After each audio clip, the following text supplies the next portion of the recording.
কেমন আছো? অলওয়েজ ভালো থাকি। এত ভালো কিভাবে থাকো, তার রহস্য কি? কারণ আমি খুব পজিটিভ মাইন্ডের, সো আমার মনে হয় ভালো থাকাই ভালো।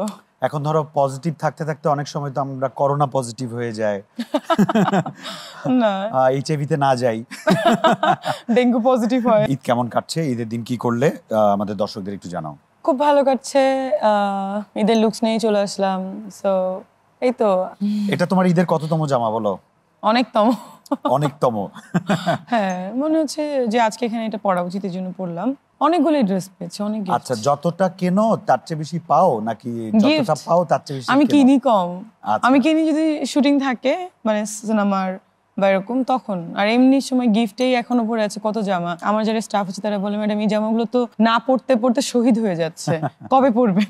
দেখা যায় পড়বো আর কি, পড়বো আর কি, পড়বো, দাঁড়া এর মধ্যে আরো চলে আসে। এর মধ্যে আরো চলে আসে, তখন আমার এগুলো ভালো লাগে না, এমনও আছে। সেগুলো আবার গিফটও করে দিচ্ছি। ঈদের দিন গরু কাটাকাটির সময়, মাংস কাটাকাটির সময় তুমি হেল্প করেছো বাড়ির সবাইকে? আমি তো কাটাকাটি দেখি না, আনার পরে জাস্ট ডিস্ট্রিবিউট যখন করে, তখন আমার ফ্রেন্ডস আছে, কিছু লোকজন আছে, তাদেরকে দেওয়ার জন্য থাকি। অতটুকু তদারকি হ্যাঁ। করো। প্রথম রান্নাটা হয়, এই রান্নাটা কে করেন?